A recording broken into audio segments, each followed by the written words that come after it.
আল্লাহ মাওলা তুমি রহমত করো মাওলা মাওলা তুমি রহমত করো আল্লাহ আল্লাহ আকবার লা ইলাহা ইল্লাল্লাহ আল্লাহ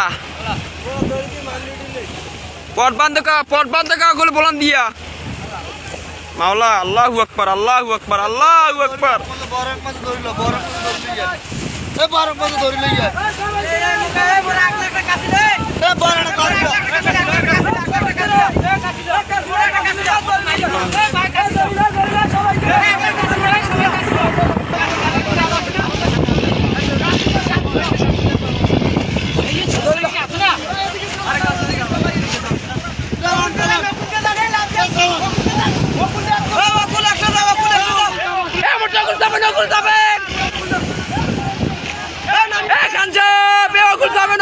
নকুল যাবেন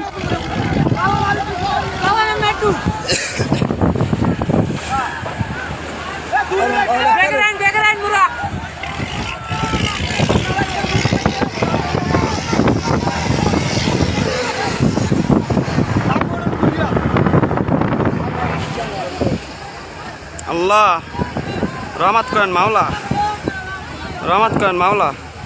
দর্শক জাস্ট এই জায়গাটায় একটু ফলো রাখবেন আপনারা। এই ট্রলারটি জাস্ট এই জায়গাটায় আঘাত পেয়েছে এবং এখান থেকে এই ট্রলারের ভিতরে পানি উঠতেছে বা উঠেছে। মাওলা রহমত করেন আপনি আল্লাহ আল্লাহ রহমত করেন মাওলা।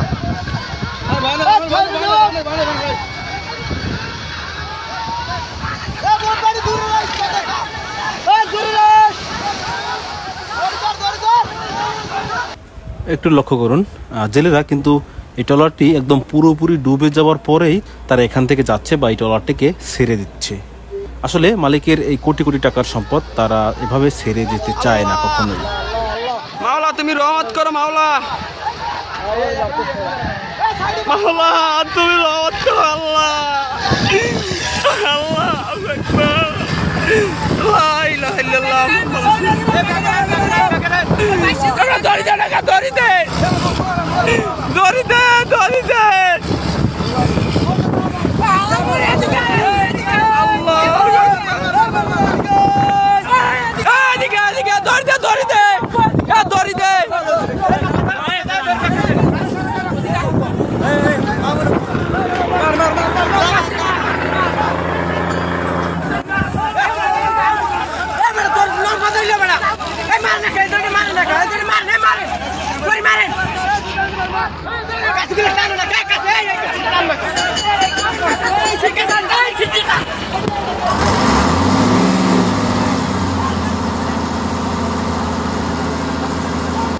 যা হবার কথা ছিল তাই হলো। আসলে এখন আর ভিডিও করার সময় নেই, আমাদের জেলেবাইদেরকে উদ্ধার করতে হবে এখন।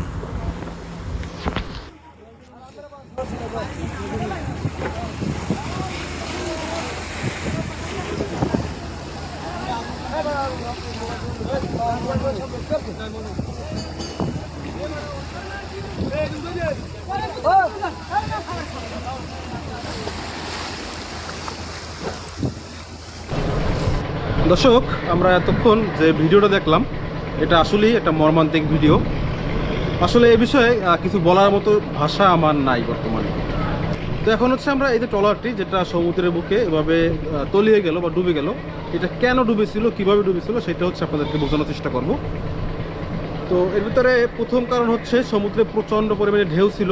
ওই সময়টায় আসলে 4 নাম্বার কি 5 নাম্বার এমন 4 কি 5 হ্যাঁ 4 কি 5 হবে সতর্ক সংকেত দেখানো ছিল, যেটা মোটামুটিভাবে সমুদ্রের বুকে অনেক বড় আকারের তুফান তৈরি করে। আর আবহাওয়াটা হচ্ছে হঠাৎ করে খারাপ হয়েছিল, যে কারণে জেলেরা বুঝে ওঠার আগেই সমুদ্রে বড় বড় তুফান শুরু হয়ে যায়। আর ওই সময়টায় হচ্ছে ওরা প্রায় 30 থেকে 40টা বোট একটা জায়গায় নোঙর করেছিল, যাতে করে আবহাওয়া ভালো হয়ে গেলে ওরা আবার ওদের যে মাছ ধরার কাজ সেটা শুরু করতে পারে।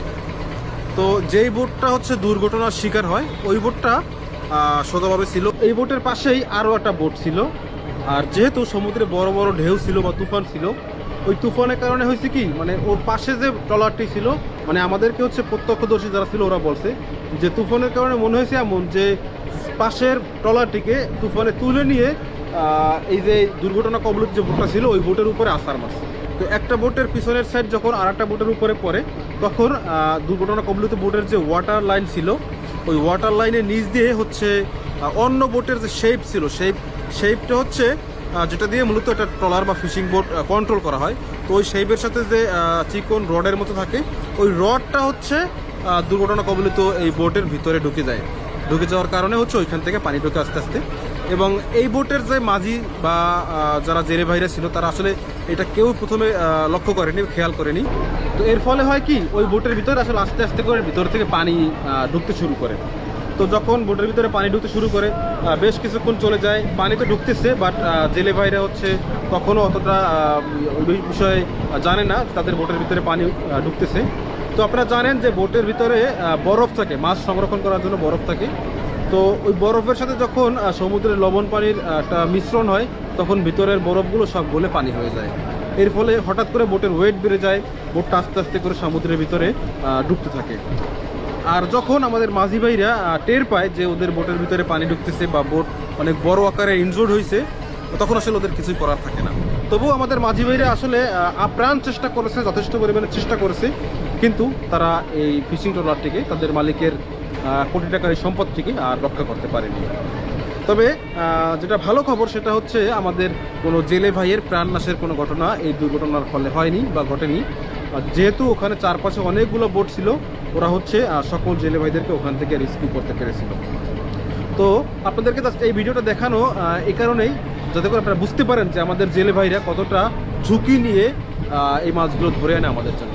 আর সবাই আমাদের জেলে ভাইদের জন্য দোয়া করবেন যাতে করে তারা সহি সালামতে মাছ ধরে আবার তারা তাদের মায়ের কোলে ফিরে আসতে পারে।